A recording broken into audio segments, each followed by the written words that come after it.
just a bit starting knock only. And well, shall I start? Yes, sir. Yes, sir. You Okay, can. let me You can share the the screen screen. also. Yeah. Yes.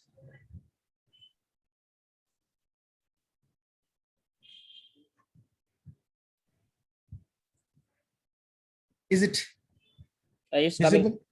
It's coming. Okay. Yeah, it came, sir. You can make full screen. Yes, I'll make it.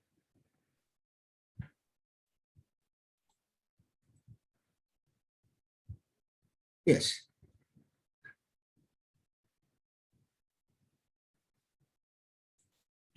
Okay. Good morning to all.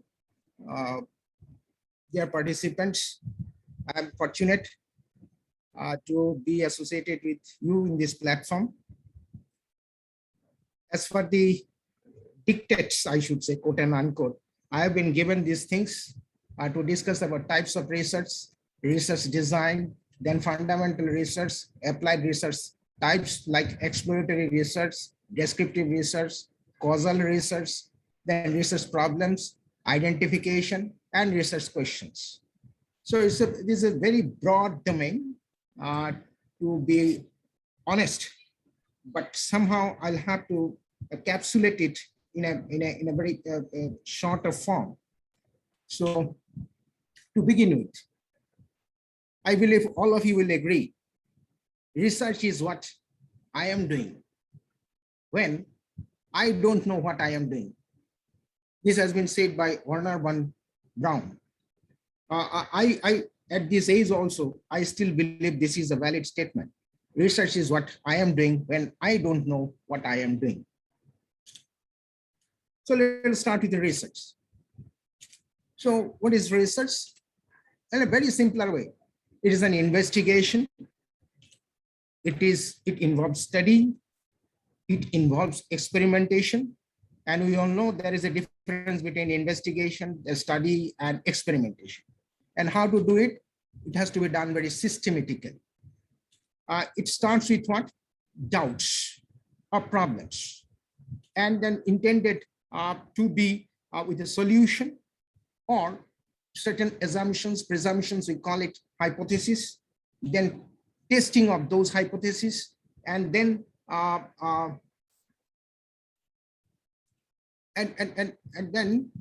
looking into the validity of the beliefs or hypotheses that we have considered here in this level, and then reaching to the fact. When I'm using the word fact, I'm using it in the sense that the truth that exists in the nature. And very basic purpose of a research is not testing per se, or just finding a solution per se, but first is that what is the the true nature that exists, true nature of the problem that exists in the nature. Now, research is why. What is the reason? So here we'll focus. It is a creation of new knowledge, something new. But this something new is a very, loosely said, but yes, the approach is something different.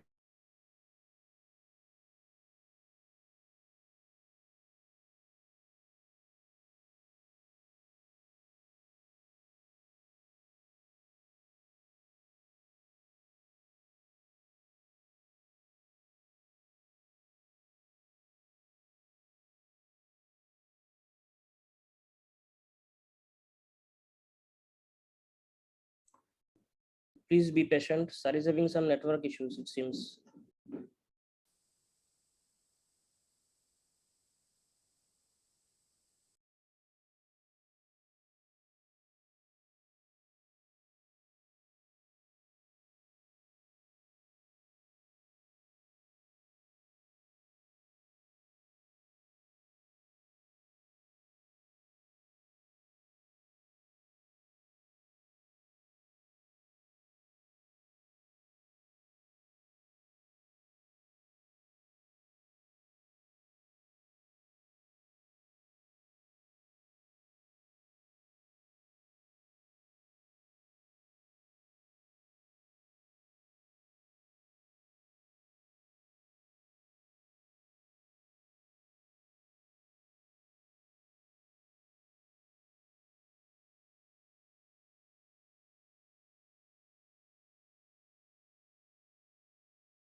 Uh, is it visible? Yes, sir. Visible, visible. Okay, okay, fine. So it is we left behind. So I'll start from a little bit back. It's a why do you research? It's a creation of knowledge, and it involves use of knowledge in a new creative way. And for what purpose? I assist for generation of concept, then for to generate new methodologies. Yes, research is done also to generate new methodologies, and then to understanding of the problem and to interpretation of facts. So these are broad areas why do we research, and to what extent we'll have to do research. When, in other words, when research ends, since research is an activity, so here the answer is that it should lead to new or creative outcome. Now, when you look into the outcome, now it means what? It means discovery of facts, interpretation of facts, or revision of accepted practical application, or revision of accepted theories, or revision of accepted laws. So these are the outcomes. And broadly, how do we do it? We do it basically in two different ways. One is synthesizes and analysis. First we analyze and then we synthesize. And saying the same thing in a different way, it is a method of divergence and convergence.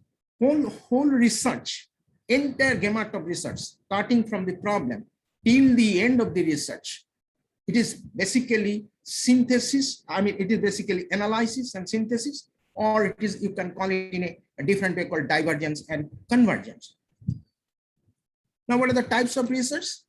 So types of research is actually what it is. It is a category or classification of research methods or research types. Of course, there are differences in methods and techniques. I am not going into that detail. Later on, we'll come to that. And based on what? Based on certain issues, certain features, we classify them. Then why do we require our research types? Research types are required to understand better the facts of, or that fact exists that in the nature. All facts that exist in the nature are of a heterogeneous kind, and they are from heterogeneous domain. So since heterogeneous subjects from heterogeneous domain, heterogeneous issues, sub-issues are there, so we require different types of research. Now, how it is done? It is created based on the common characteristics, how research classification is done. And when it is done, it continuous process, very interesting. Research is, when we talk about types of research, it is a continuous process. In a continuous process, in what sense? Before the research, during the research, and after the research, it goes on and on and on. Every other day, newer methods are coming up. Based on the, it may be a pure method, completely new, which is not known, or it may be based on the permutations and combinations of the existing methods. Now, let us see, before venturing into further, what the Albert Szent-Györgyi had said or had to say about research. Research is to see what everybody else has seen. Very interesting. Research is to see what everybody else has seen, others before me, and to think what nobody else has thought. That is research. Very funny, but it is very fact. Now, Sir Isaac Newton, if I may give the example of Sir Isaac Newton, it is not that after the birth of the Isaac Newton, when he only threw the stones to the sky and it started falling. It was on this art from its generation, creation of this art. But so everybody saw it. Everybody saw. So if you pelt a stone to the sky, it falls down. But it was Sir Isaac Newton who thought it differently. So what is the, from here we can get a very interesting idea of a researcher. What should be the quality of a researcher? researcher will have to utilize all the sensory organs because these are the inputs through which you receive communications from the environment. Now, let us take the eye. You'll have to see what others cannot see. You'll have to hear what others cannot hear. You'll have to smell what others cannot smell. You'll have to taste what others cannot taste. And you'll have to touch what others cannot touch. So if some differences are there, then only something new is there. There lies the beauty of it, beauty of doing research. You have to, everybody is looking at, everybody is seeing it, but you'll have to see it differently. So this is the success mantra of doing research. But yes, I want to have a sweet home, dream home. Fine. So I want to construct a home. So what I need is that I just buy a plot of land. Today I build one room. Then I decide, no, this is not okay. Then tomorrow I extend another room. Then I do something kitchen. And then after some days I find, oh no, this is not suitable. Doors, had the doors been here, it would have been better. Had the windows been here, it would have been better. Had the kitchen been here, it would have been better. Had the portico had been here, then it would be further better. So why this has happened? This has happened because I have not planned. I have a dream, but I have not approached to my dream in a systematic way. So what is the systematic way in case of housing? I have to design a house. How to design? Before I actually design the house, I have to get the house designed on a paper and pencil by the designer, whom we call architect engineers. What he does, he prepares a plan and permutations and combinations of different sizes of bedroom, drawing room, then guest room, kitchen room, this room, blah, blah, and worship room, and so many things. So in case of research also, I said that you have to think differently, you have to smell differently, you'll have to hear differently, blah, blah. But how to be different? Is it just like I think the way I think like? No, it is not like that. I test the way I like? No, it is not like that. How I have to do it? I have to do it in a scientific way. Then what is the scientific way? Okay, but because if we do not follow scientific way in designing the house, there is every likelihood the house will crumble down.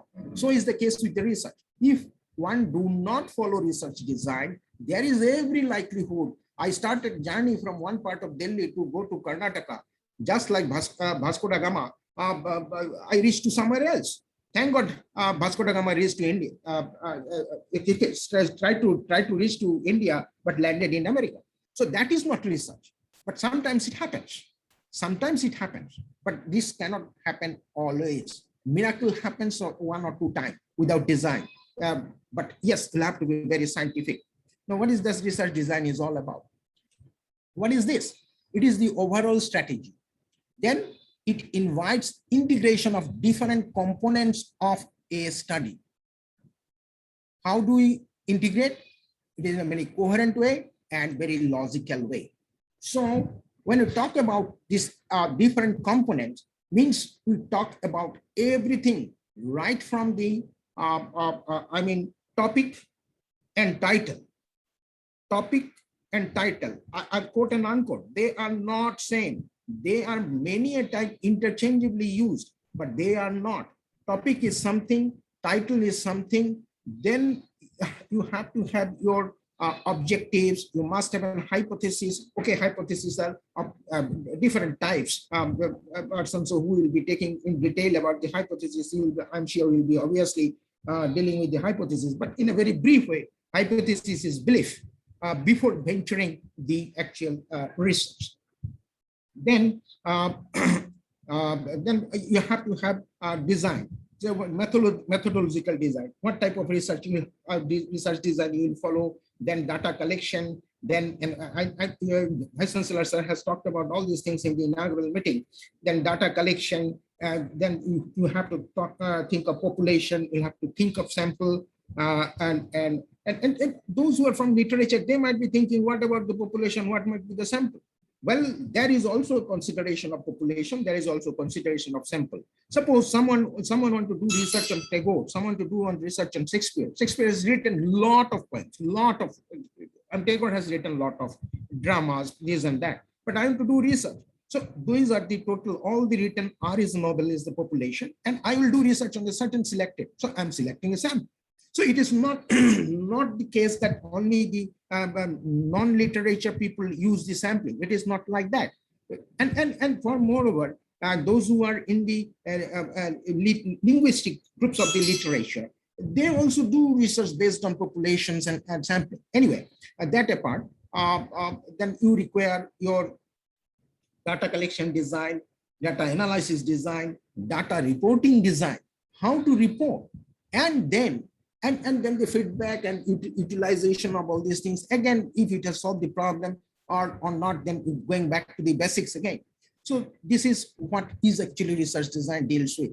So it is just like what you want to, I want to go to from here to India to America, and then I have to plan everything in before, all these steps before making the journey. So that is what is research design. Some says it is a, it constitutes blueprint. Yes, it is. Blueprint more specifically about collection of data, measurement of data. How do we measure data? And analysis of data. Now somebody says there are many a time collection of data and analysis of data, and many a time we forget the measurement of data. Yes, measurement of data is a very important issue. How do we measure? We know standard measures are there for liquid, grams are there, for distance, kilometer is there, for wet, sorry, so for liquid it is liter is there, for wet it is grams are there, like that.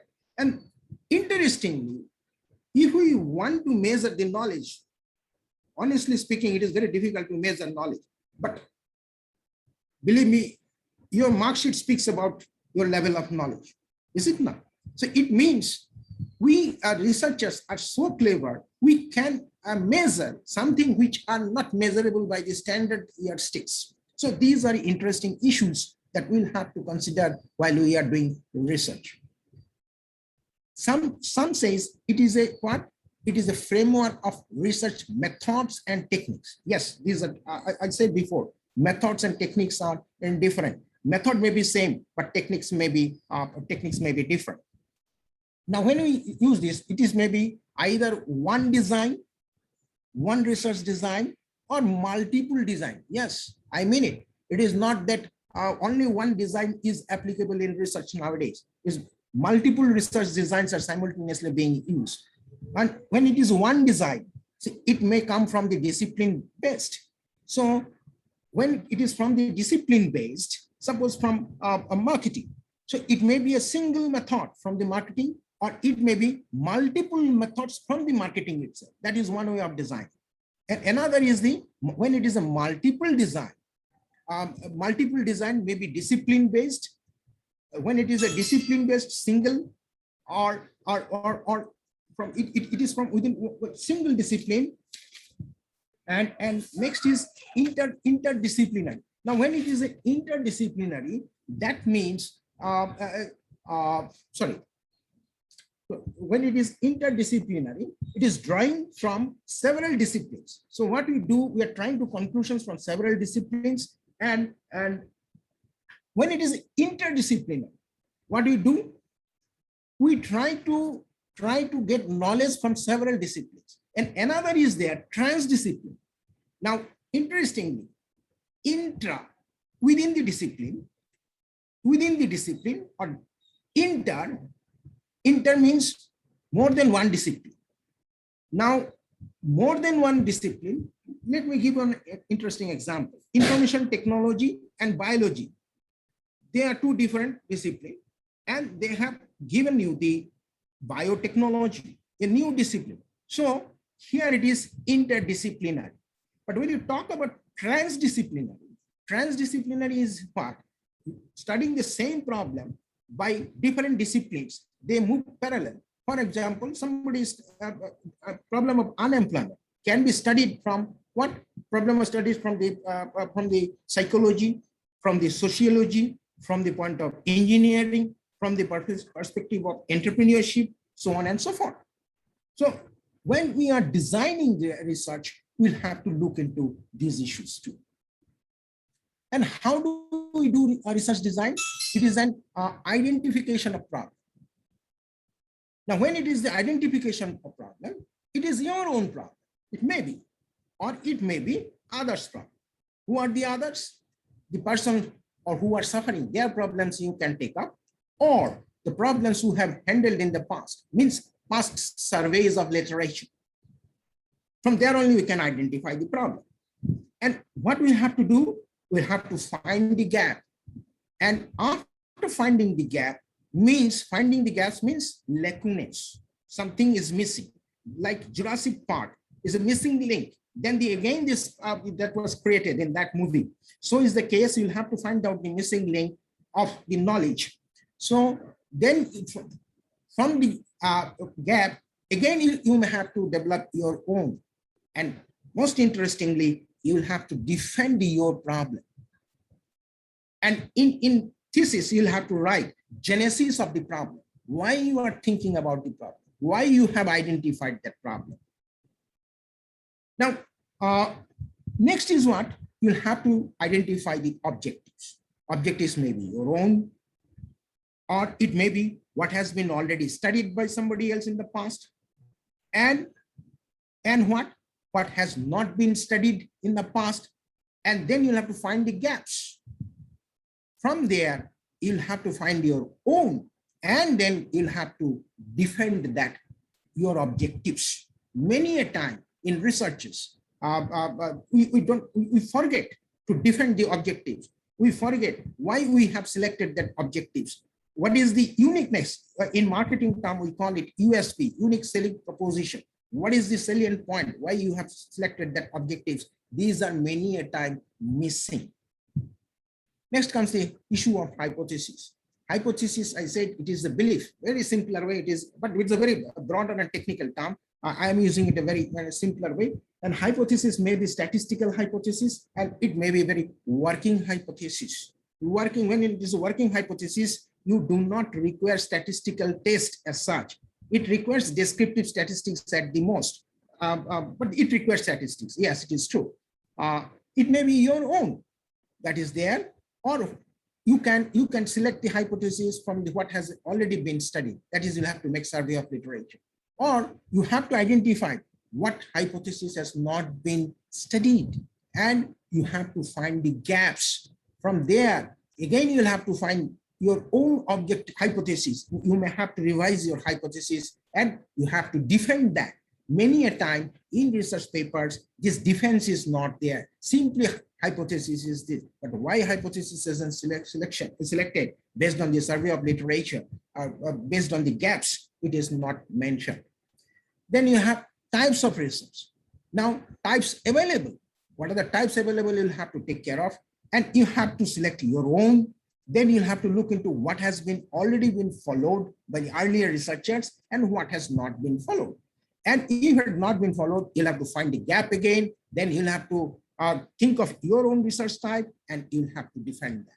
So these are part of your designing the research design. In the research design also, data collection is important. What you'll have to do, you'll have to types of data available. There are 4 basic types of data: nominal data, then ordered data, or then it is interval data, or it is ratio data. I am sure somebody later on will take care of these issues in detail. And when the data collection, what has already been followed, means data collection method, types of data and collection of method, what has been followed. And then find the gaps there.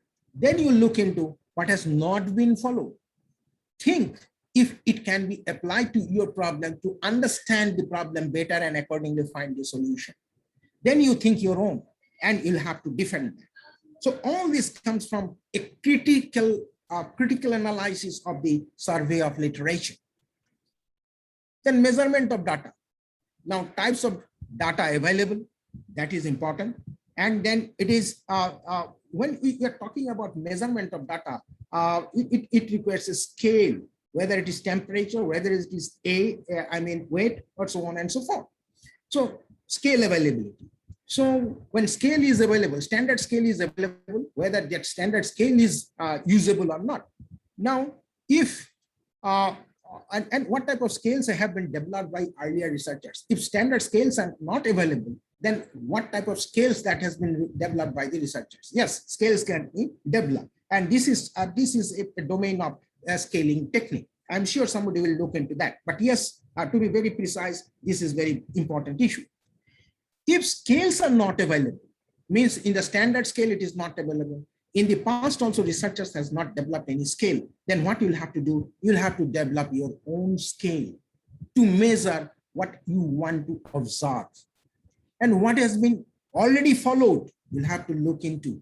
Then you'll have to find the gaps, and what has not been followed, think if it can be applied. Sometimes scale applied in psychology may be used in marketing also, or some psychological tools, techniques that has been, or I should say, techniques, scaling techniques that has been used, or the questionnaire which has been developed based on the certain technique, scaling technique in psychology that can be applied in finance also, in one domain, in behavioral finance, which is mostly based on psychology.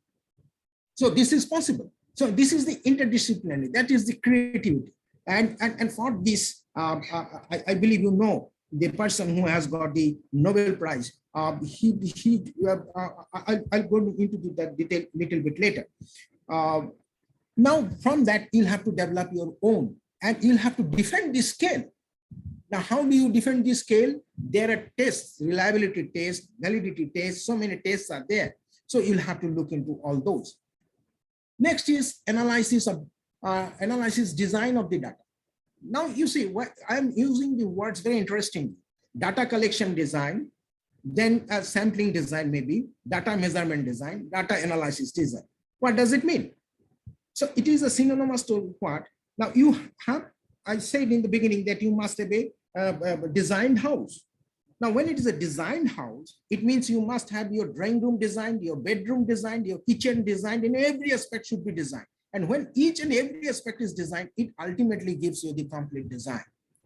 Now, if you are a dress designer, fashion designer, you know it better. All the parts have to be taken care of. I mean, separately to be designed and then to be fitted so that it gives a better appearance. Otherwise, nobody will look at you. So is the case with the research design. You'll have to take care of all the parts. These are the parts of a research approach or research steps, and you have to design each and every steps. Now it is like designing of the staircase also, you can call it. Now types available. Now data analysis design. Now what is broadly done here? In analysis, we break the whole into parts. Now what actually means analysis? It means breaking the whole into parts. And then what we do, we try to find the relationship between the parts to the whole or parts to parts. For example, now I take the human being, the body is complete. Now there are so many, if we break it, dissect it, cross-section it, then we find so many systems. Say it's a nervous system, digestive system, blood circulatory system, respiratory system, so many systems. And each of these systems are functioning on their own. So part and one system is related to the whole body, and there is a relationship of one system with the other systems also. Like respiratory system has link with your heart system, or your blood circulatory system has relationship with your kidney system, and so on and so forth. So here in research also, when we are designing, we'll have to take care of that. When we try to do analysis, what sort of analysis we are trying to do, that must be there in our mind. Then we must think of methods and techniques. Methods is broadly the one, a broad method. Now interestingly, I can do the addition using the traditional method, using calculator, using abacus. These are methods. But when someone is using traditional methods, there you will find all people are using different techniques. When calculator is being given using calculators, people use different techniques to use the calculator. When abacus is there, people use different techniques also, but methods are remaining same. Then we'll have to see what already has been applied, what type of analysis, and we have to find the gaps. What has not been followed, think if it can be applied or not. And then from there, you'll have to design your own, and then you'll have to defend. And if you do these, then our analysis design is complete. Now, every time I have said different. Now, different in terms of what? It should be logically correct, logical arrangement. Now, what is logically? Means based on facts, and it should be certain sequence.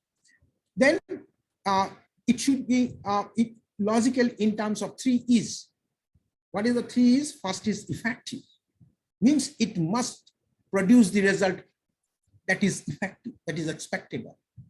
It must generate results efficient, means less input, more output. And it should be economic too, means it should not involve too much of resources than the earlier method. Then there should be minimum of bias. Bias will exist, but we'll have to be careful. We'll have to be careful in the sense to minimize the bias. And we'll have to think of accuracy of increasing order.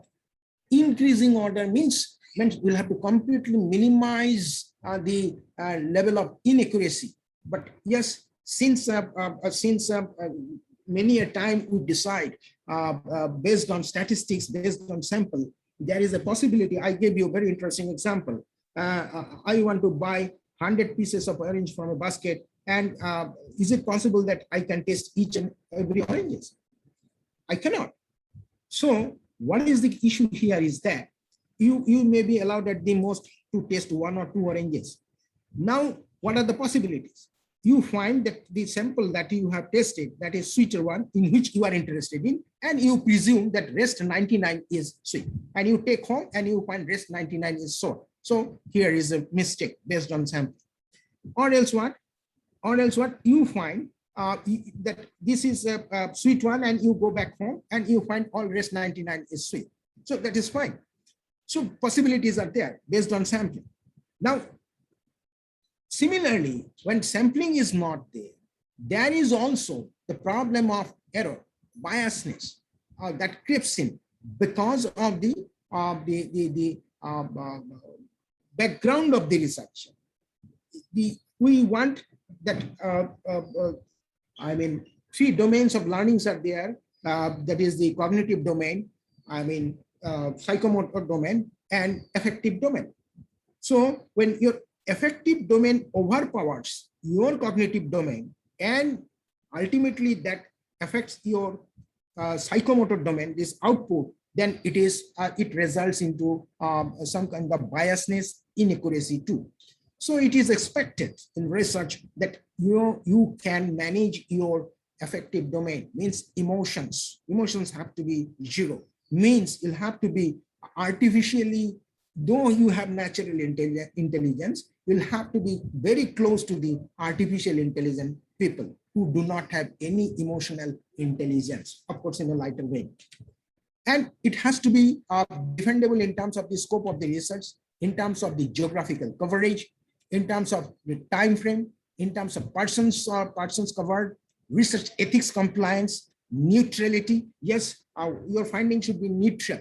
The discipline, economics, for example, it is neutral between the ends. So, but yes, you may ask, ethics is there. So this ethics and this neutrality should not be confused. Neutrality is it should be neutral to what is good and bad. But when you approaching the research, doing the research, there is actually some ethical issues you'll have to comply. It should be reliable, it should be valid, and interestingly, it should emanate generalization. And many of the research papers, in many of the studies, it has been found generalization is awfully poor. Now, what is generalization? I said analysis and synthesis. I said earlier that it is what? It is divergence to convergence. What does it mean?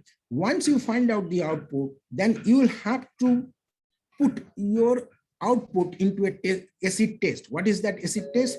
What have you found?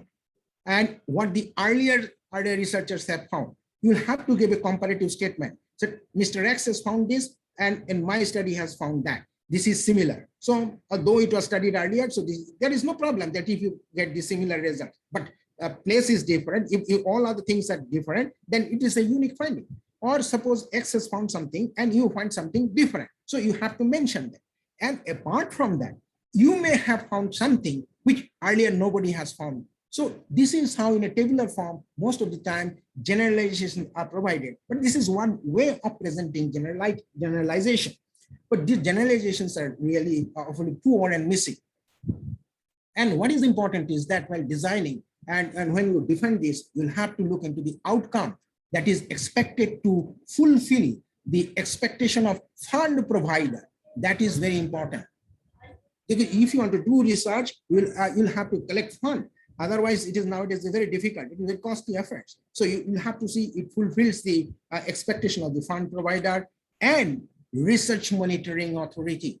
And like those who will be doing MPhil or PhD, those who have done, they know it better what the research monitoring authority wants. Now, before venturing into further, can I copy others? Yes, that is a very interesting thing. Wilson Meisner has said, if you steal from one author, it is plagiarism. I repeat, if you steal from one author, it's plagiarism. If you steal from many, and then you admit, I must add here, if you steal from many, and if you admit, then it's a research. Do you agree, my dear participants? I want to hear your voice. You can unmute and just say yes or no. Anyone? Anyone?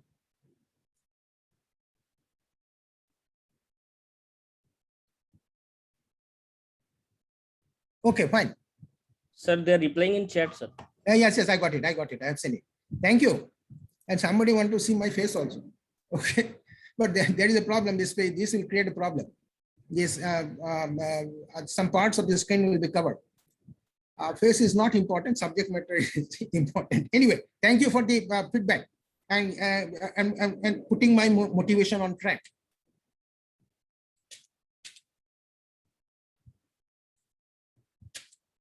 Now, fundamental research design. We'll look into fundamental research. What is fundamental research design? Its other names are basic research, and it is also known as pure research. Now, why it is done? To expand the field of knowledge frontiers, where knowledge has ended, like Lakshman Rekha, beyond Lakshman Rekha. You may say, sir, you have given the example of Lakshman Rekha, but there is a danger. Yes, there is a danger. Researchers undertakes that risk, just like entrepreneurs. Here, researchers play the role of entrepreneurs. Entrepreneurs are risk takers. Researchers are also risk takers. Next, to improve the understanding of natural phenomena. This is fundamental research. And next is what? To generate new idea, new principles, and new theories. These are necessary to if we are interested in generating new principles, new theories, we'll have to approach fundamental research design and to understand the basic law of nature. What are the unique features? It fuels scientific inventions and development. Next, the advancement of knowledge rather than solving a specific problem here is the main focus. And interestingly, it is analytical in nature. When we say it is analytical, it is based on logic and facts, and do not have strict deadlines. And that is the very interesting issue. In this type of research, you do not have deadlines. Why it is so? Because you go on continuing. Now, Professor Abhijit Banerjee, recent Nobel laureate winner in economics last, he wrote a book, Poor Economics. Though it is a book, but it took a lot of years to write that book. A lot of researchers went into it. There is no time frame for it. And interestingly, in economics, what Vice Chancellor sir was talking about in the morning, that he proved, and the uniqueness of his study is that RTC, randomized technique-based design in social sciences, it was not there in very much. It was there, but very few people recognized it. But once again, Professor Abhijit Bandyopadhyay made it very important issue to understand the whole world that yes, this technique, randomization technique can be applied to understand the issues in economics, in social sciences too. Now, interestingly, it has some sub-designs also. It is exploratory research design. We will look into that. Descriptive research design and explanatory research design. Now, as in, we will look into the exploratory research design later. We will look into the descriptive research design very shortly, and explanatory research design. So what is explanatory research design? It tries to explain why part. Why part is being answered under this research. Now, what are the methods? Methods used as what? Interview method. And it can be what? Structured interview, unstructured interview, and semi-structured interview. When it is a structured interview, you interview with a closed-ended questionnaire. And when it is an unstructured interview, you interview with an open-ended questionnaire. You go on and you ask the question as it evolves. And in structures, it is a predetermined. And semi-structured means partially structured and partially unstructured. You go with a predetermined questionnaire, and then what happens? You didn't, because you don't know what will be the ultimate thing. You before going into the real field, you have that certain suppositions based on the past studies. By that time, that in the nature, the system has changed.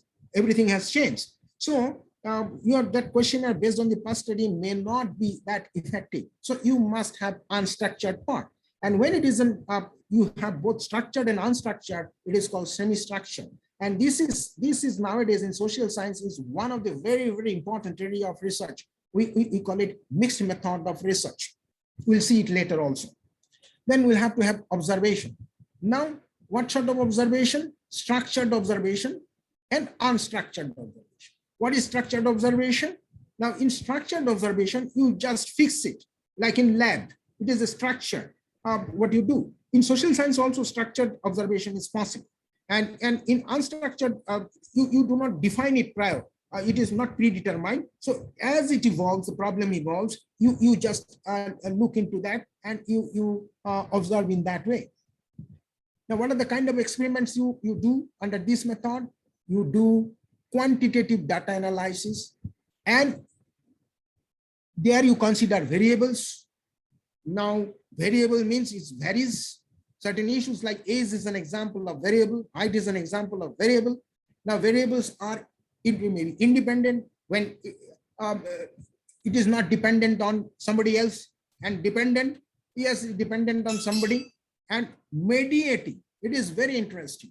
Mediating variable is what it can be normally when we observe that certain thing is dependent on the other apparently, but when you look deeply into it, it may be because of the fact that it is because of the other reasons.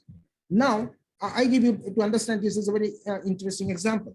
The scores obtained by the students is a function. This is dependent variable is the quality of the teaching. So that is independent variable. But is it always correct?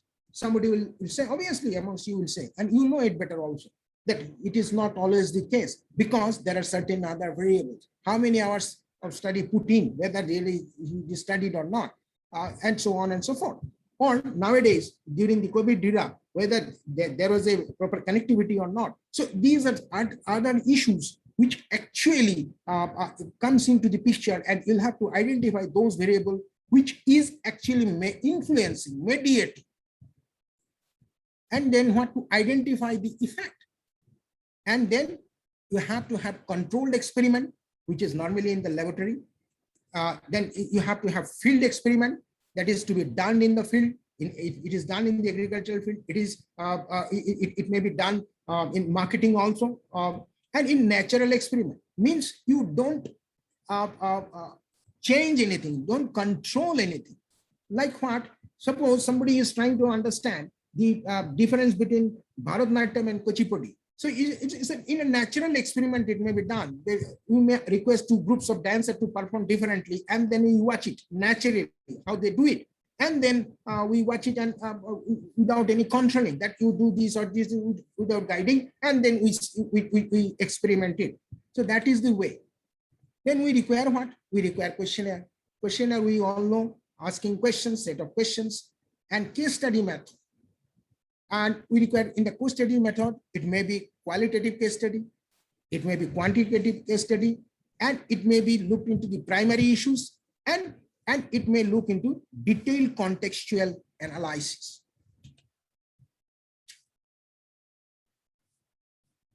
Now, let us see Robert J. Sawyer, what he said. The heart and soul of good writing is research. Yes, he's saying very interesting. Good writing itself is a research. You should write not what you know, but what you can find out about. That is very interesting. When I read survey of literature, what the past researchers has done, then I can write what I know. But in survey of literature, many a time what we do, we write what I know or what you know. But when we are going beyond the survey of literature, that is what is important in research. You need different type of, sixth sense, not the fifth sense. I believe we all understand sixth sense means, I call it what, your sixth dish antenna, which should understand, which should be the integration of all the fifth sensory organs, and that gives you, yes, it is like this. Now let us go to the applied research. What is applied research?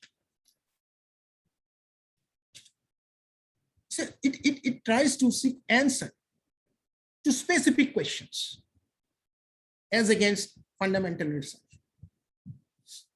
And it involves what?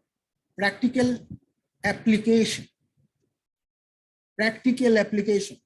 of scientific method to every problem. The basic difference with applied and pure research or fundamental research is that in fundamental research, we just extend it like law of demand.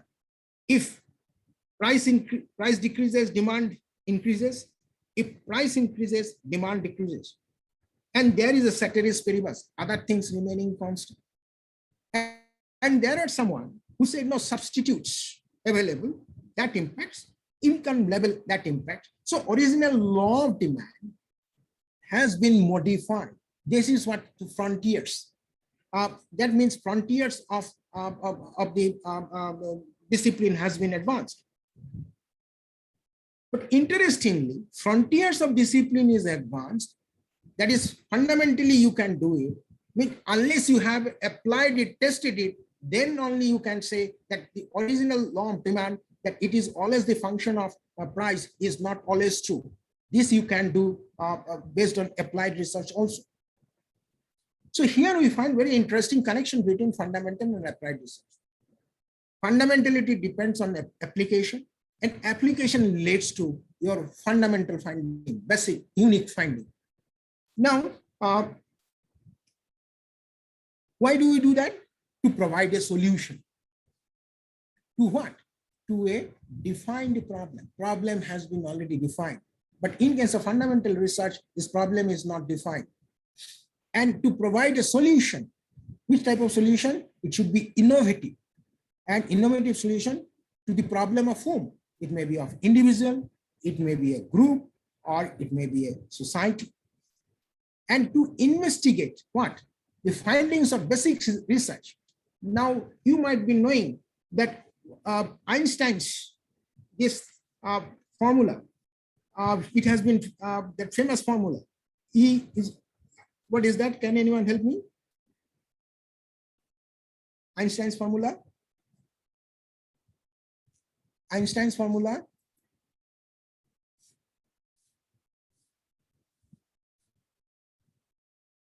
Yes. Sir, E equal MC square. MC square. Yes. Yes. Thank you. Now this is very interesting in the sense Einstein proved it mathematically long back, and few years back it has been proved. So is the case. with Stephen Hawking regarding the black hole. Theoretically, he proved what is there in the black hole. And very recently,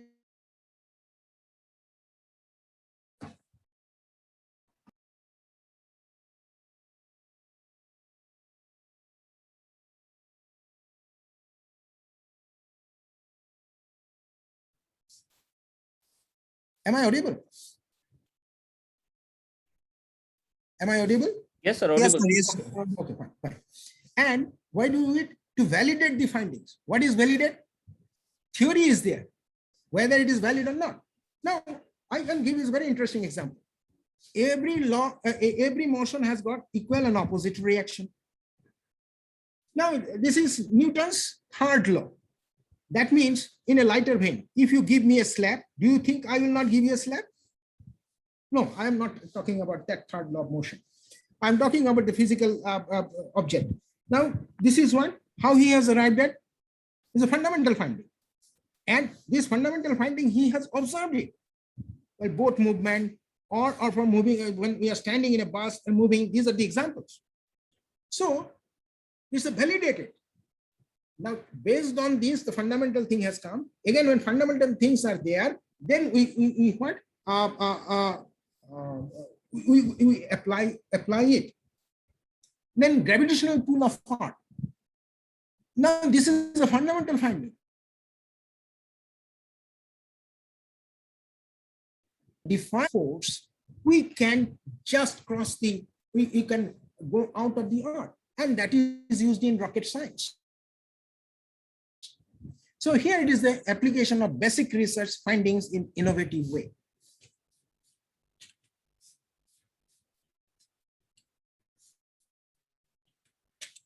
Now, what is the other name? The other name is scientific method of inquiry, or it is a contractual research. Now, what is contractual research? It's a very simple thing. It is outsourcing of research. Yes, what you can do, you can hire some people, you can have an agreement with them, and they can do research for you. But there are dangers also, there are advantages also, there are disadvantages too. If time permits, I'll go into the detail. And what are the sub-designs? Sub-designs are evaluation research. It is an evaluation. Then it is a research and development design and action research. Now, interestingly, I would like to deal with on action research. Now, action research is very interesting. Now, can anyone let me know what is actually action research? Can anyone help me? Can anyone help me?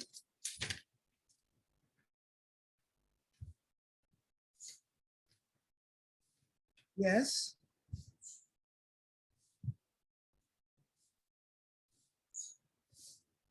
Can anyone, is it just like doing research is an action research?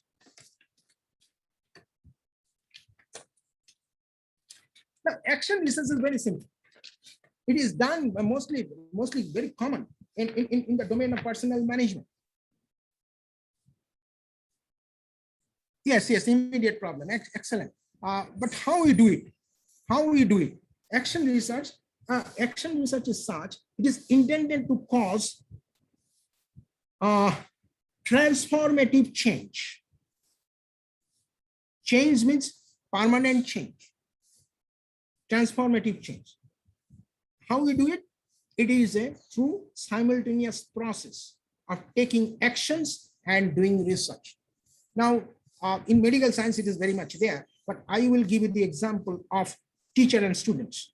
Now, a teacher is continuously taking actions, taking class, and in between asking the students to give the answers or in a objective type of questions. Most of the time in training, this is there. And then what happens? Based on the result, teacher understands that yes, whether the message has reached to the receiver of the message, the way the sender has thought of, whether the students could understand in the right perspective what the teachers wanted to communicate. If it is not, then immediately there is a design that teacher changes the style, and then again the evaluation is done, and that is how it is called action research. And it is continuously taking action and doing research, taking actions and doing research on the outcome of the actions that the teacher has undertaken. And how to take actions and do research? It is based on immediate reflective thinking. I mean, you know the famous culture, Roda, a person sitting, having the hands under the chin and thinking like, so that kind of thinking you'll have to have.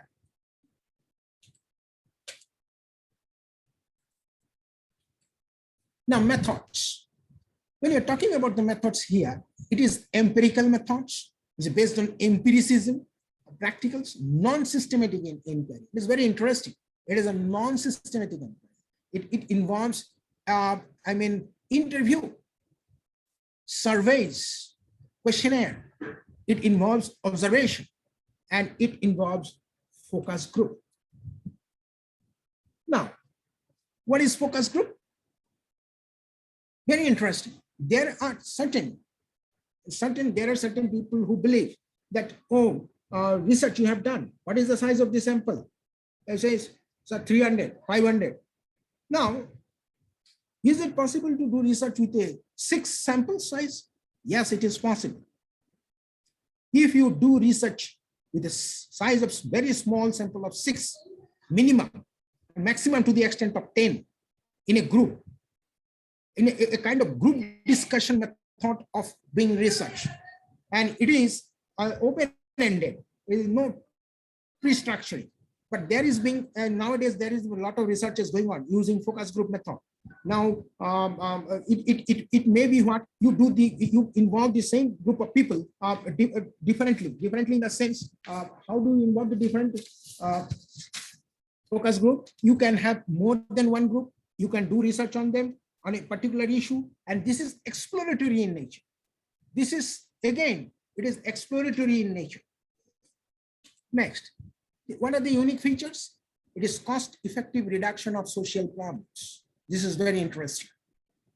So this method is mostly applied when we want to reduce the social problems, reduce the cost in minimizing or mitigating social problems. It is not theoretical. It has to be understood. And it tests theories arrived at by pure research. So it is applied. So whenever some problem arises, many a time we the researchers follow applied technique. Means we want to see what the others have done and we try to apply that. Finding that technique, that sampling technique, that analysis design, everything. Only sometimes geographical locations are changed. Even within the same geographical locations, researches are done. Yes, it can be done, but if you're there must be some changes in between, either maybe in the sampling or maybe in the analysis design, maybe in the reporting design. Somewhere something has to be changed. Now, suppose my hand is broken, and what is done is that I went to the doctor, and doctor said, no, you have to go for the X. Fine. And doctor says, no, that is not the problem.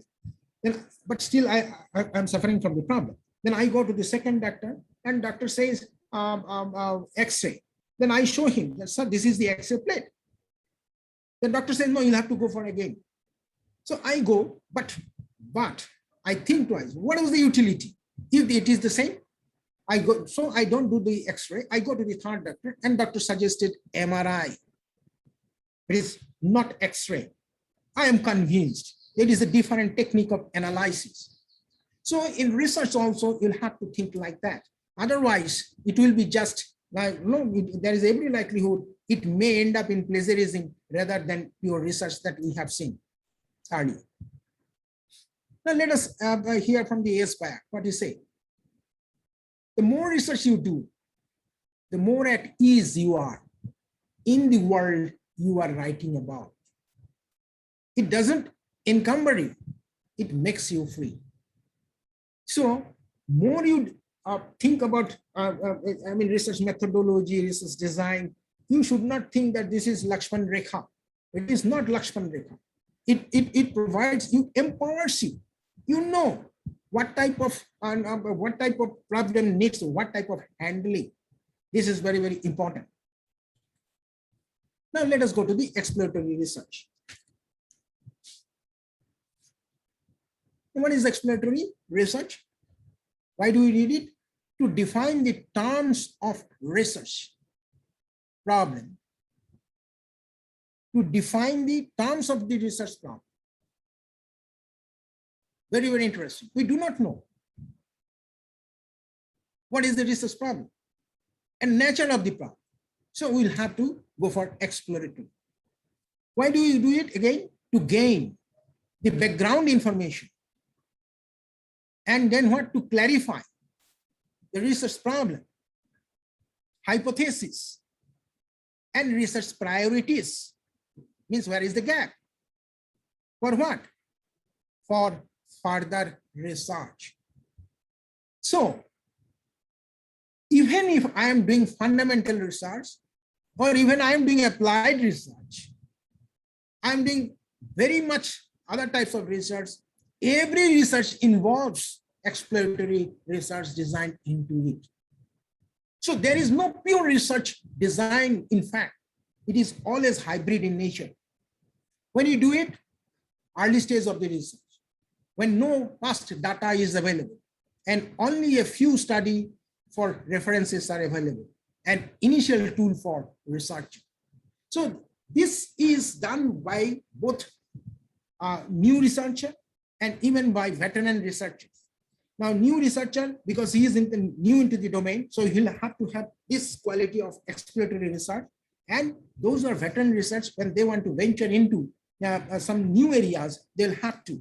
Even they might be very, very expert in certain mathematical models or SPSS like that. And interesting is, what is its nature? It is informal and it is unstructured, as is varies. You know better than that. There is, hence it is said, there is no rule for survey of literature. It has to be evolved by you based on your critical thinking. Now, why is it superior? Because it is flexible and inexpensive.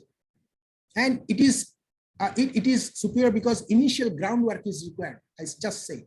And it eliminates wrong intuitions. Before studying the research, I may have certain intuitions. Beliefs, intuitions, I call it, of course, intuition, beliefs, and hypotheses, they are somewhat different, but I am not going into the further details to make things complicated. I will simply reside on to the word intuitions. Now, before doing research, many a time we have intuitions on this, relating to the problems we are thinking about. But when we go for exploratory study and we deep into the study, then we realize, oh, what I thought of initially, that is the intuitions that I had, wrong intuitions that I had, this is not the correct intuitions. It is not the correct thing is something different. So for that, we require exploratory study. And how we do? We investigate different sources as well as all the available materials. This is very, very dangerous. All the available materials. It may be secondary data. For the secondary data we may do, and we have to do this for terminology used for the given problem. Now, a doctor will not understand the language of computers. A computer specialist will not understand the language of, he may or he may not, but mostly he will not understand the Chinese language. Or for that matter, he may or may not understand the terminologies that are used in political science. So what are the unique terminologies? Because your research finding is not for the popular writing or the popular people are writing for the newspapers where ordinary people will read. It will be read by the knowledgeable people who have knowledge. So, so you have to be very careful in identifying the terminologies so that it looks like a what you can speak, assuming that you can speak Chinese language with the Chinese in a better way. That is the case. You need terminologies of your disciplines. You'll have to understand what are the important terminologies that you can get from your exploratory research design and other surveys, what somebody has done already. Now here, in this research, what is the key statement? What is the basic tool? Now, when we buy something,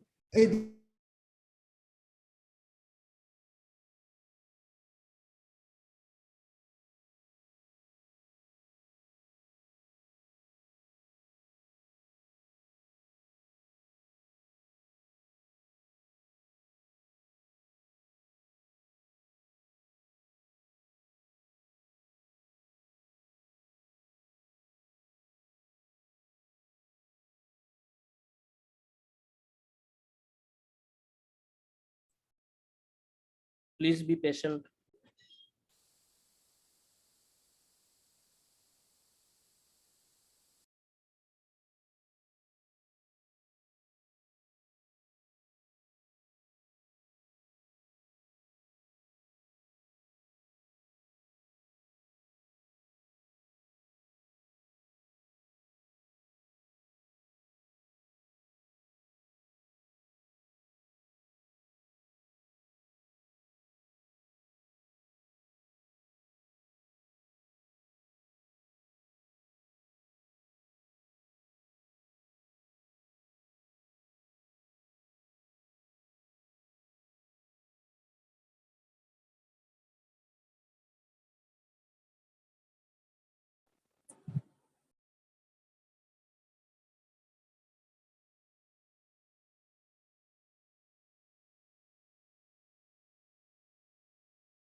Am I audible now?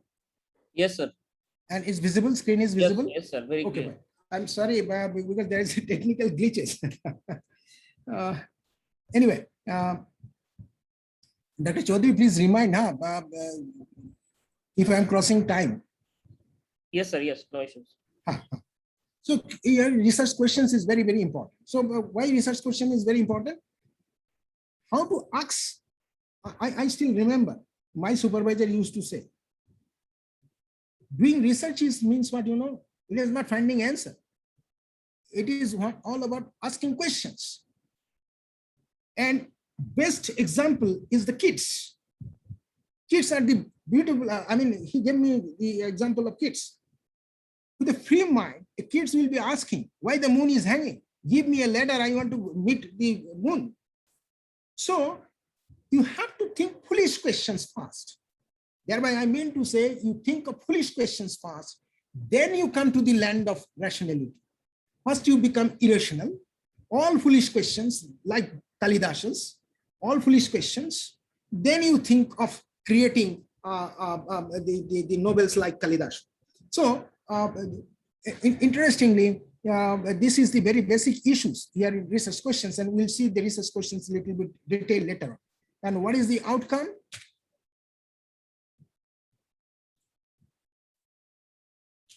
What is the outcome?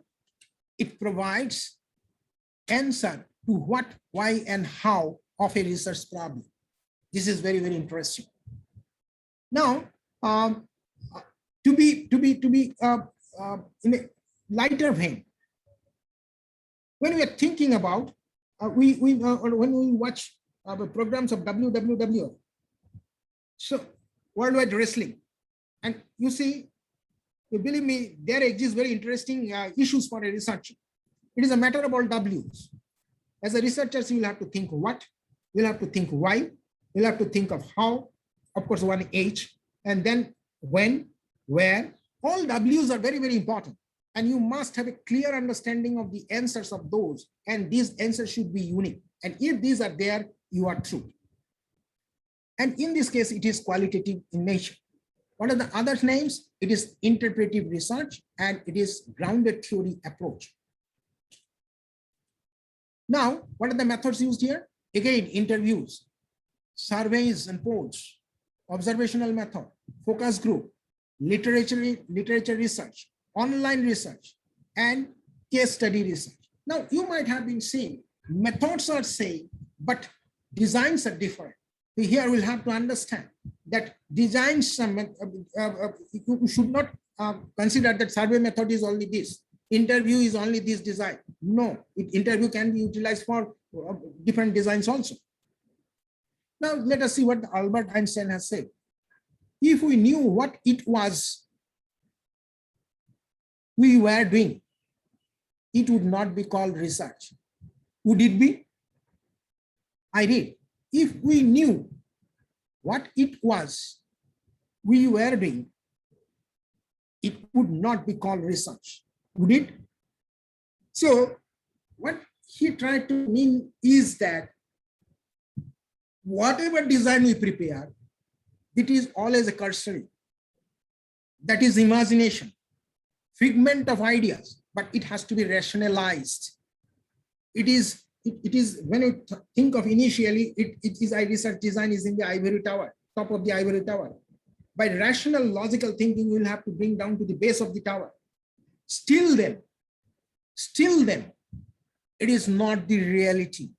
Hence, many a time it is said that this is the research design, but in the synopsis, this is said, and I proposed, and shall I study it differently or not? Yes, you'll have to.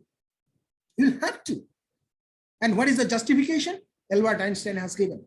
We don't know what is in this future. We started the journey, and in the process, we met certain difficulties we may encounter, and we'll have to find solution of that, and then we go to the destination. And descriptive research design. What is that? It describes a situation or a case under study. Simple. And what is the basis? Basis is theory-based design. So descriptive research must have a theory, and it must have a clear problem statement. Means when we are using describing, now I have been asked to write an essay on essay on a garden, but I have prepared for cow. Then what I can do is that I write, this is the garden, this garden is there, this garden has a lot of grass and all that, flowers, and when the gate was open, a cow was there. So somehow I went into the domain of cow because I know the essay of the cow. Then I write the essays of the cows, and then ultimately the chokidar came and drove away the cow, and there is the end of the research, essay on the garden. So this is not like that. Descriptive research is not like that, though it appears to be so simple. So it means you must have a clear problem statement. How do you do this? By gathering, by analyzing and presenting of the data. This is very, very important. And why you do it? To answer what? What only? In descriptive research, we only say what? Now in Mahabharata, who was the giving running commentary of the war? Anyway, this is a description. And when there is a running commentary in the radio, that is a description. So that is what descriptive research. What is happening, and not to answer what, why, how, and when. This is not important for the research problem. But when TV has come, two things. Earlier in radio, it was only the ear, non-sensory organs. When TV has emerged, we not only ear, even our eyes were involved. Hence, it is no more a descriptive. And it is done to undertake what? Hypothesis framing. So those who are interested in fundamental research, or we'll later on you see causative research design, this hypothesis testing. So they also need this type of research design. Means I said initially, hypotheses are considered, but why hypothesis, this type of hypothesis has been selected? No defense is provided. And how it is done? It is by descriptive research only. So if a problem statement is not clear, we use what? Exploratory research design. So descriptive, exploratory is fast. After exploratory, if you have certain idea, then only you can describe. And once you can describe and you can use the terminologies and you can have concepts, we'll see, then only you can go for hypothesis testing. Because hypothesis testing, you require conceptual framework. Now, what is the uniqueness? It is unrestricted variable can be considered. It is neither qualitative nor quantitative, but it uses both. And it is the study of trend or frequency. Yes, descriptive statistics are involved and studied in natural setting. That is the beauty. And what is the outcome pattern? Data in a statistical form. It can be used in a secondary data in similar studies. And it is based on larger sample. What are the sub-designs? Cross-sectional design. What is a cross-sectional design? Means you break the whole into parts and then you find the relationship between the parts and a whole. Like in a population, male, female is there, different ages is there, income is there.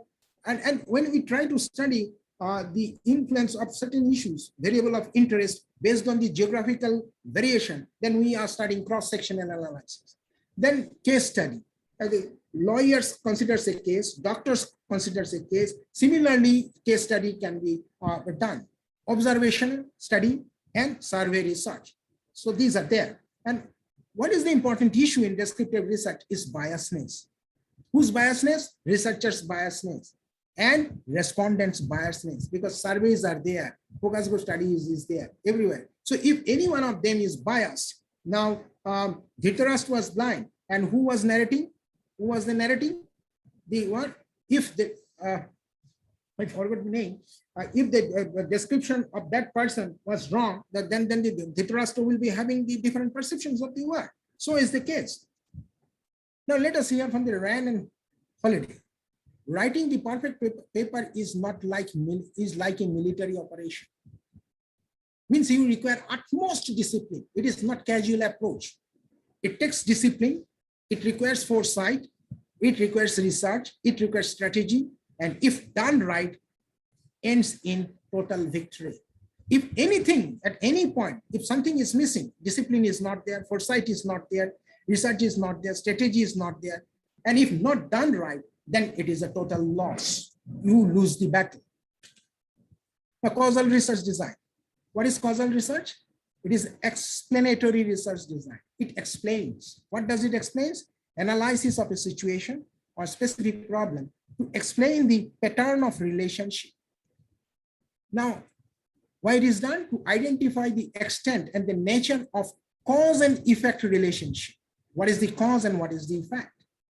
Now, price and demand, cause and effect. To assess the impact of specific changes. If the price is changed, then what will be the change in the demand? And when it is done, normally at the later stage of the research, not at the front stage. If there is sufficient survey of literature, if sufficient exploratory research, then only this is possible. Causative research. Method is experimentation, mostly done in laboratory. Then statistical research. It is empirical on secondary data. It may involve multiple regression. Then it may involve factor analysis, cluster analysis, cohort analysis. I am sure this will be taken care of in the second refresher course program, in advanced research course program. Now, what are the components? Is very important. In this causal research, component matters most. Why component matters most? Component matters most in the sense that relationship, when we try to understand cause and effect relationship, then what is the important issue? Issue is temporal sequence. That means what? Cause before effect. Now let me understand in a different way. If there is an advertisement, then there will be more sales. So one is before and another is after. Mostly when this is the case, we call it temporal sequences. And temporal sequences should not be confused with the chronological order, because one advertisement is done, sale is there, again advertisement is done, again sale is there. So we find two temporal sequences, but chronologically all four are under one. That is one. And the next issue is that concomitant variation. What is concomitant variation? It is systematic relationship between the two systematic variations between the two variables. What is like that? Now, here two or more phenomena, right, that vary together. And many a time we confuse also. Now, to understand that it is a concomitant variation, we'll have to see that cause and effect. If there is a presence of the cause, there is the effect. If there is an absence of cause, then there is absence of effect. If that relationship exists, then we call it concomitant variable. Now, we have done many disease inoculation. Medicine applied and it is cured, not applied, not cured, like that. Or it is a what? It is a magnitude of one variable that varies with magnitude of the second variable. The quantity demanded and the price, two different magnitudes are there. Similarly, the blood pressure level and conditions of the health. So here, interesting, one is measurable in certain instruments with a certain degree of scale, and health you measure in a different way. It is called, it may be a nominative scale or in an order scale, good health, bad health, somewhat good, somewhat bad, very good, like that.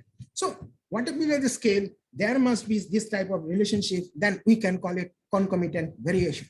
And the most important issue is non-spurious association. Now, it may so happen that what is the interesting issue here is relationship must be true and not due to mediating variables that we have seen. Mediating variable, there is the presence of third variable which is causing actually the relationship. Now, another way, spurious relationship. Now, what I can do, if I put the data in the SPSS, the height of a person and the income of the person, then for the 50 people, and if I ask the computer software, SPSS, give the command to find the correlation, then computer will do, SPSS program will do. But whether there is any substantial really in reality, whether this is there or not. So this relationship must be true in the nature and not due to the mediating variables. Now, what is the uniqueness? A key research statement is research hypothesis. Yes, in causal research design, hypothesis framing is very, very important. And it is highly structured. And replication is relatively easier because everything is structured. There is very little scope of deviations and high level of internal validity. Internal validity in the sense, the indicators that you select from the survey of literature that makes the things internally validated and may not provide the answer to the population situation. That is again another interesting. The outcome which is true for the sample may not be applicable to the population. And that is why hypothesis testing with level of significance, Vice Chancellor sir was talking about 5% level, 1% level, that level in the morning session that is talked about. Means when you use the hypothesis testing, we actually, based on the sample, we try to find the conclusion of the population. It is just like cooking of rice. When you cook rice, we do not place all the granules in the container to see whether rice is fully boiled or not. What we do, we take a few and then press between the fingers and decide, yes, if these few are fully boiled, then we presume the rest are fully boiled. So that is what is basically in hypothesis testing. And sometimes it may not be valid also. So we have seen when it is not valid in the case of oranges. And identify, what does it do? It identify causative variable and effective variable difficult sometimes. Yes, it is because we cannot incorporate or identify all the variables. Some may be not easily identifiable. So influences of confounding variable needs elimination. Yes, it is, because I said that in the quality of the teachers has to be understood better by eliminating the influence of study hours the student has put in before the examination to assess the impact of the teaching quality on the marks secured. And identifying hidden variable, which is exhaustive, is difficult. It's when we want to apply these type of methods, we must have a complete list of variables. Sometimes it becomes difficult. And coincidence is a cause effect may not be always true. There may be some cause, and now it is what I get up in the morning and then I find the sun rises. Every day I get up, suppose at 3 a.m.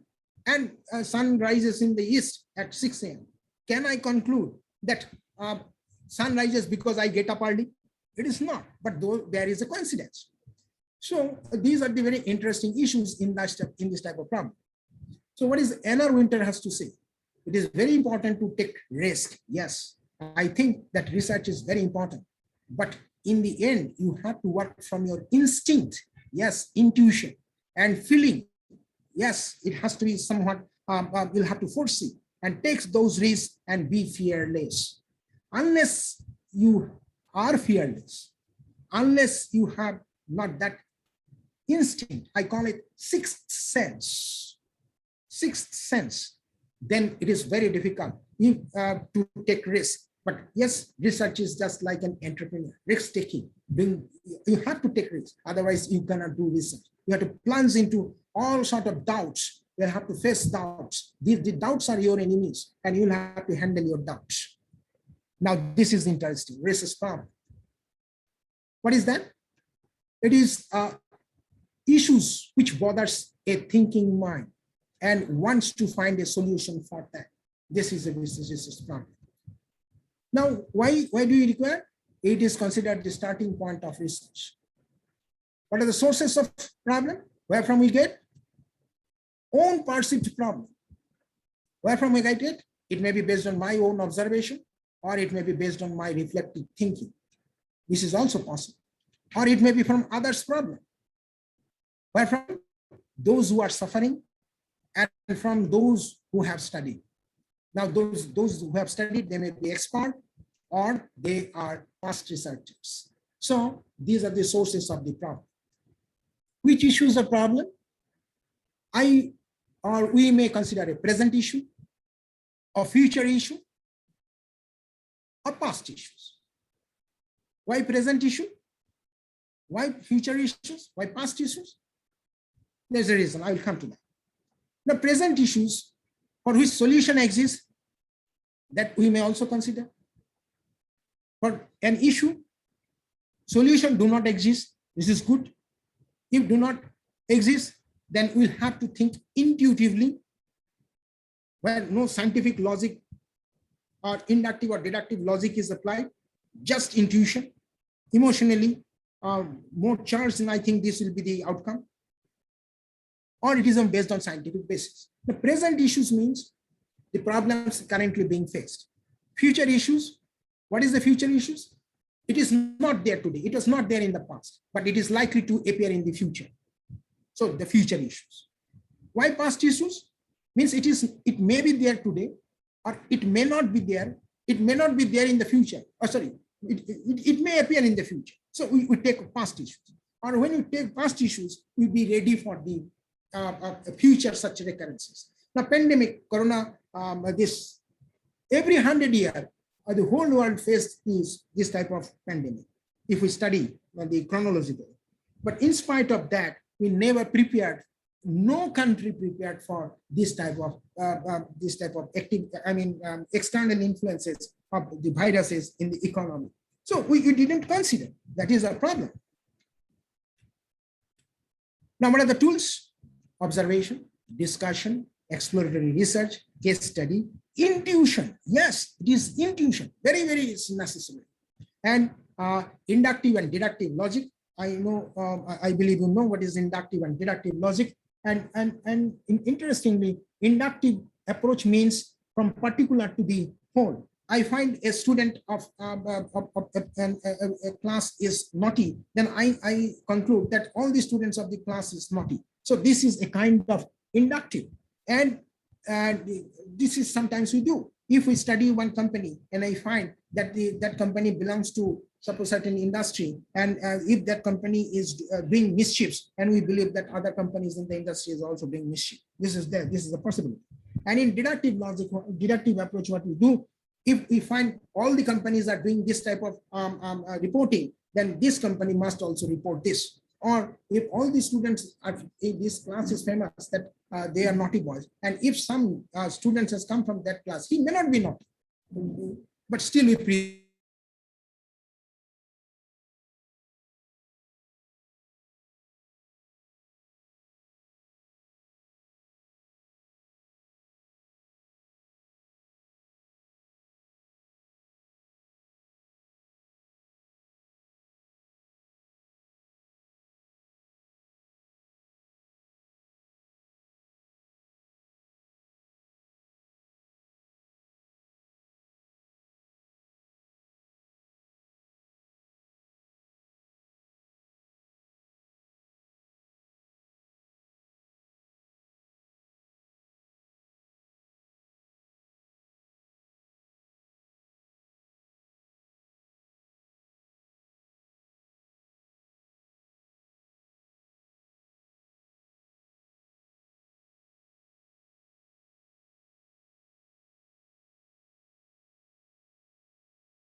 am I audible now? Yes, sir. Yes, okay. Yes, sir. Yes, sir.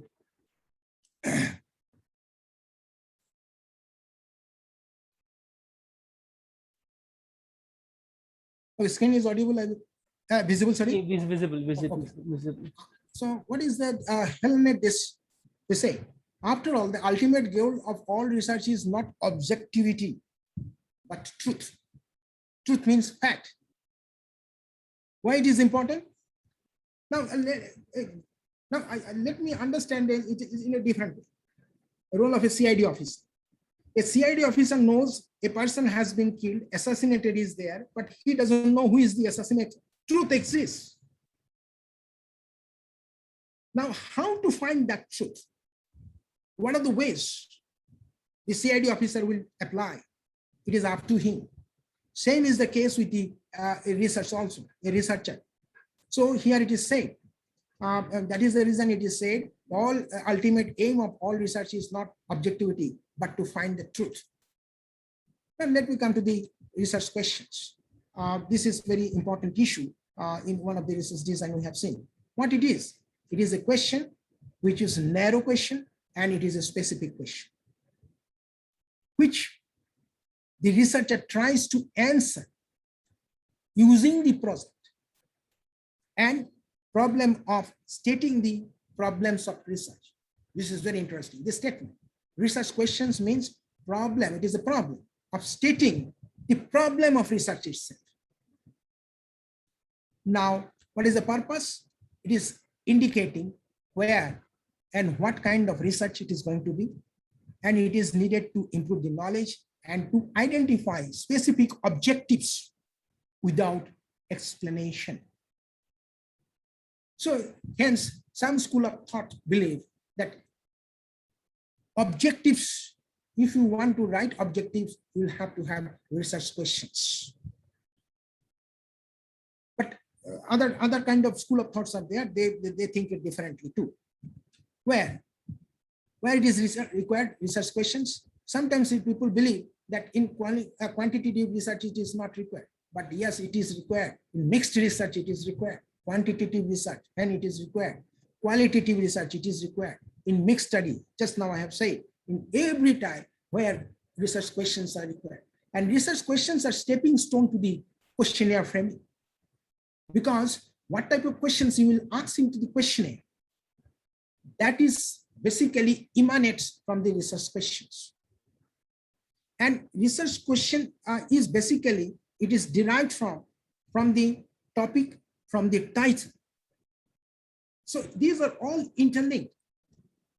The criteria for constructing research questions, the kind of information you have or you require, accuracy, clarity you require.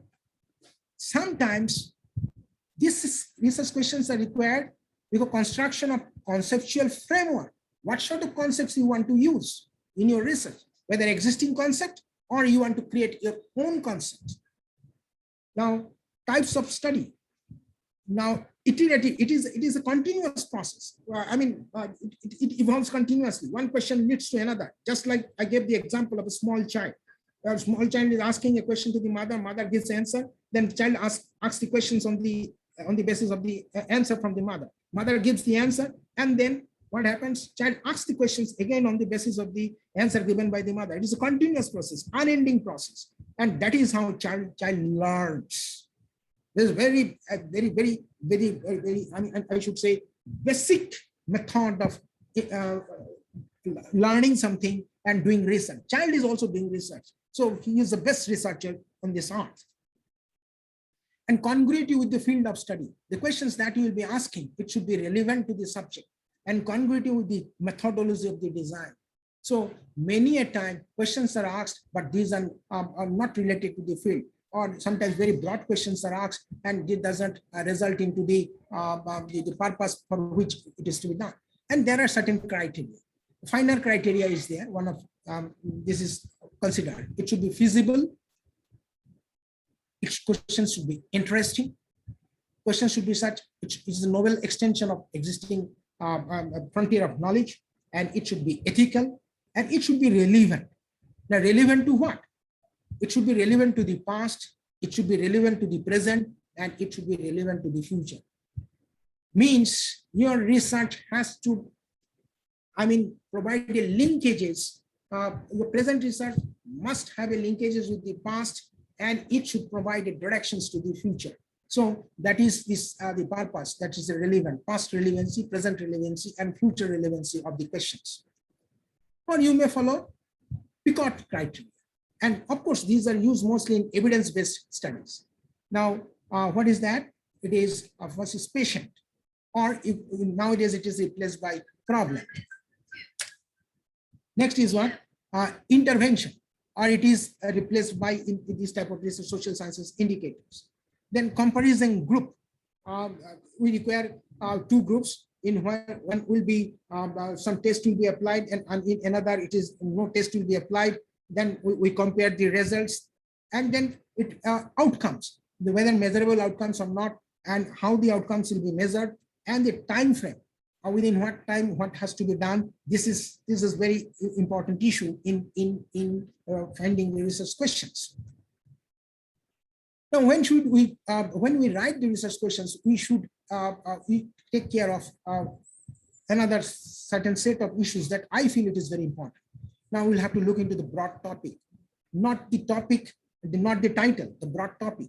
Then specific issues, your title, it should be debatable and unresolved. It should not be resolved one. And it is next is what? It is very important. It should have linkages with the practical problems and theoretical problems. Many a time questions are asked which do not have any relevance with the practical issues, or it may have practical relevance, but it do not emanate from theoretical problems, or sometimes it emanates from theoretical problems, but it is not expected to solve some practical problems. And types of research questions. It may be descriptive, it may be relational, it may be causal, and interestingly, theoretically, the research questions should be interrogative format. But nowadays, in assertive format are also found out. In certain discipline, assertive format is also found. Because these things keeps on changing. Now, one interesting question, research questions and hypotheses. Now, where is the difference? Research question is concise and it is focused and debatable. And this is questions for clear roadmap to the research. Whereas hypothesis is what? It is formal statement. It predicts the relationship between two or between more variables. This is very important issue, hypothesis, predicts the relationship. And in questions, it is a roadmap, what we want to do. It doesn't tell about the relationship. Now, research questions versus research aim versus research objective. Many a time we get confused.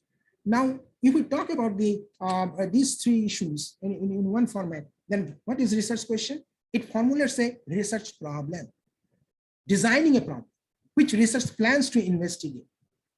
Means, this is very important. In research, you create your own problem. It is not somebody's problem, maybe somebody's problem, but you have to rewrite it, redefine it, which is, understandable, which is recognizable using the terminologies of the disciplines. Then what is research aim? It is the intention or aspirations. What does it mean? How it is written? It is a summary in single statement, what the researcher hopes to achieve at the end of the research. It is very specific and phrased properly. And this is mostly predominant in those type of descriptive researches, and very rare in another form. But yes, it has its own merits. Now, this is research objective. It outlines what? Specific steps that researcher undertake to achieve research aims. It answers what? It answers very interesting issues. What are those? It answers what? It answers why, then who, when, and how. All these issues are actually answered by research objectives. Now, let us take this from Catherine Johnson. Take all the courses in your curriculum, do the research, ask questions, find someone doing what you are interested in. Be curious. Curiosity is one of the basic issues. So here is one level. And what I do, Dr. Chaudhary, should I continue 2 minutes more? Yeah, 2 minutes you can take, sir. Later on, you can interact. Okay, yes.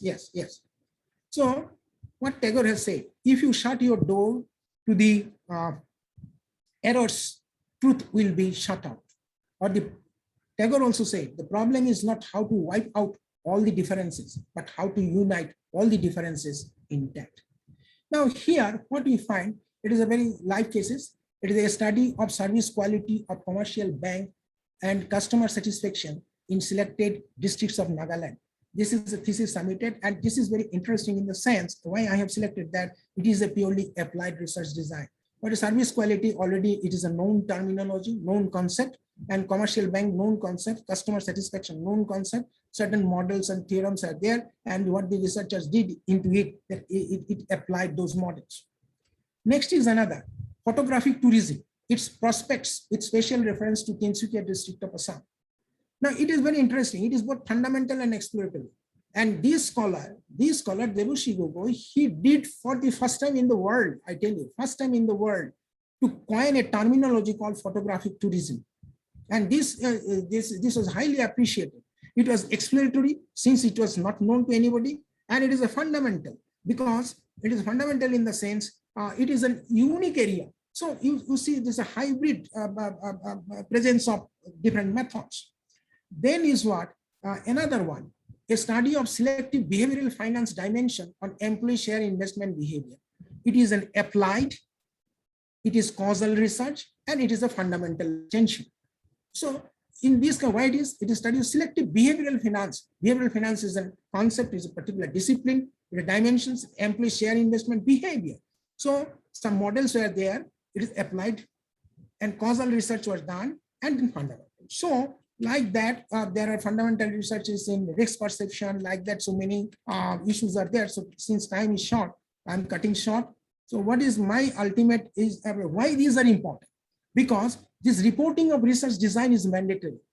Is that you have to write genesis of the problem, rationality of the study, review of the basic literature, scope, and then you will have to write the hypothesis, relevance of the development studies, the theoretical backgrounds, and then we'll have to talk about research design, profile, universe, sample, profile of the respondents, data requirements, pilot study, questionnaire design, administrations, operationalization, method of data analysis, ethical consideration. Now you see, now you have to report. Hence, you should be very careful. Finally, I would like to end up. The most important lesson that man can learn from life is not that there is a pain in the world, but that it is possible for him to transmute it into joy. And I believe our pains of doing research will end up into the joy. That is really joyous. Those who pursue PhD, in the meantime, they feel like, let me abandon. I have done the mistaken thing. But when someone crosses the hurdle, see the PhD degree awarded, then he feels, oh, that was an enjoyable journey. So thank you. I have completed from my side. Now, Yes, sir, it was an excellent deliberation, sir. I was like floating in several ideas. Is it? Yeah, I was. Oh, I am honored. I am honored. Sir, I kept the for all participants, I give the ability to unmute themselves. They can speak. Yes, yes, with you. yes. If they Please, want, please. if they have any queries, they can discuss with you right now. Yes, please. Oh, PPT sharing. Okay, I will share it. No problem. But you'll have to pay royalty. Sir, you can unshare. No. Vaneshri Katta, thank you for your comment. Please share the PPT, sir. But I have the right royalty. Just a lighter bill. Can I claim in royalty? Yeah. Yes, sir, you can claim. No, but I feel a simple thing I have made it is more complex. There is the beauty of a teacher.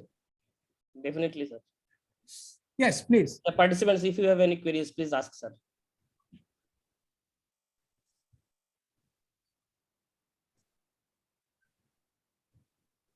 You can unmute yourself and ask.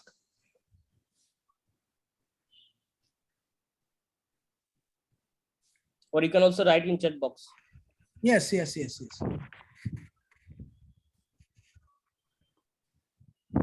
I'm working on One a question came, migration sir. of the. I am working in migration of rickshaw pullers. Sir, can you suggest me research methodology for my work? No, they're very simple. That's because I have not done any work on rickshaw pullers. So what I'll do, I'll try to apply exploratory research design. I try to explore, like Vasco da Gama. I may have the intention to reach to India, but I may reach to the America now, which is more developed than India. So you never know. So go for the exploratory study. It is always better. You talk to the rickshaw pullers. You get the feeling because you are dealing with their problem. So you have to understand their languages. They have certain terminologies. They speak when they speak amongst themselves. If you can include those terminologies while you talk to them or while you ask questions. So here is again, many of the rickshaw pullers will be, Angula Cha, illiterate. So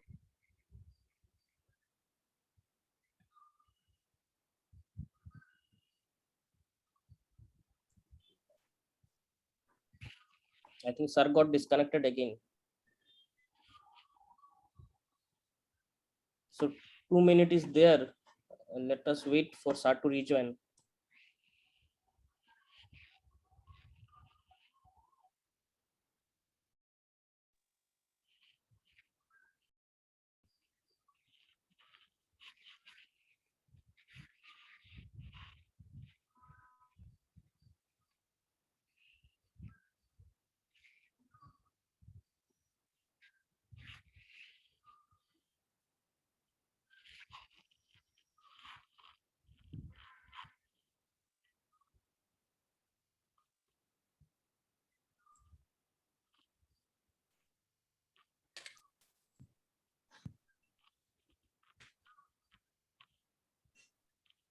Yes. Yes, sir. If there are some more questions came, sir.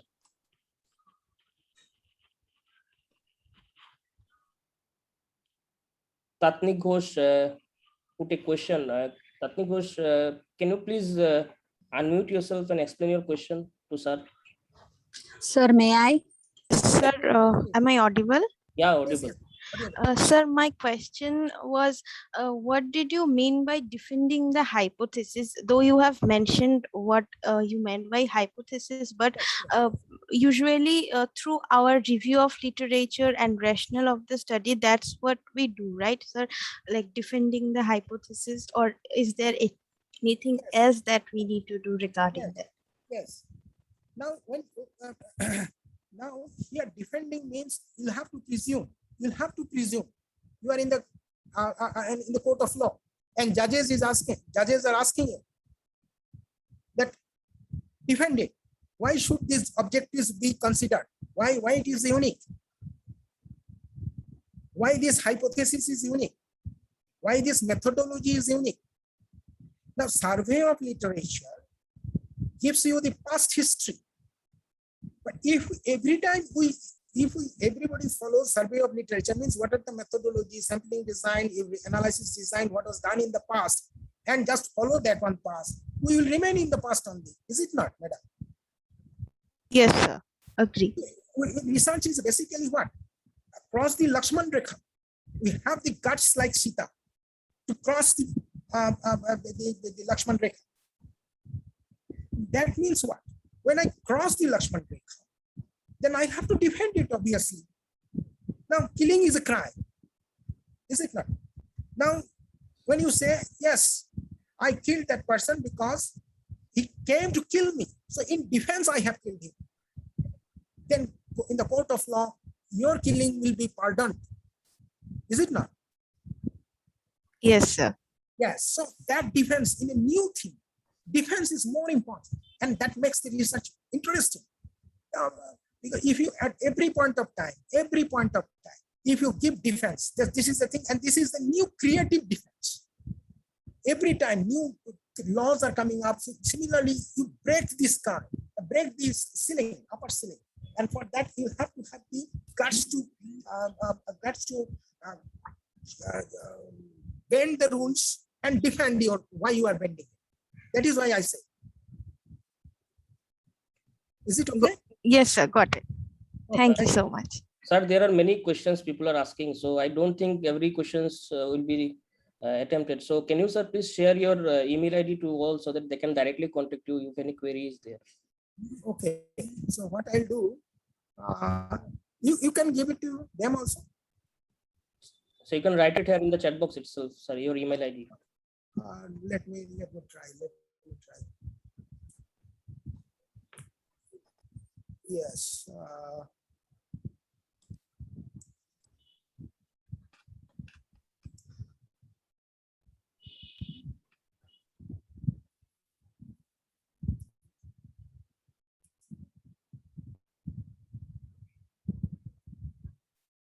Oh my goodness. But I would have loved to answer all those. Yeah, number So of many questions. questions. Yeah. Number of questions. I request Sudhanshu Chandra ji to please provide the vote of thanks for our respected resource person.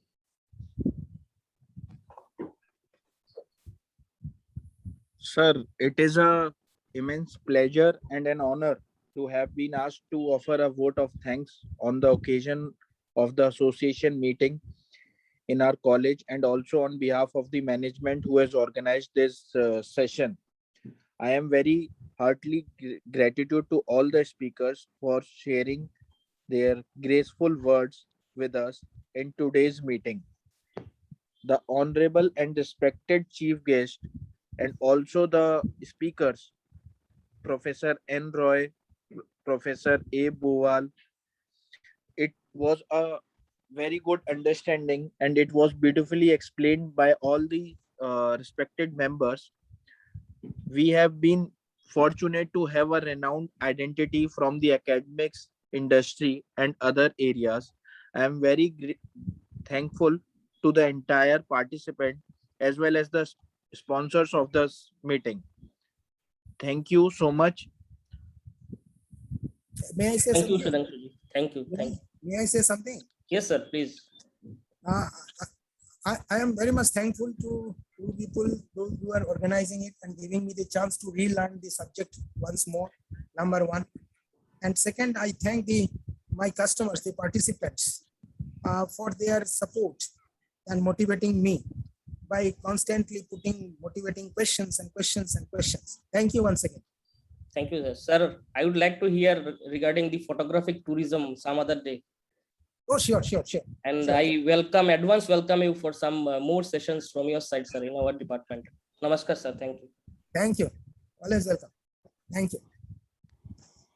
So we are finishing this technical session. That is the second session for today right here. Then we'll meet up again at 3 p.m. Please be ready for at 3 p.m. Now we can go for lunch. Thank you, Dr. Dipjyoti, once again. Thank you, sir.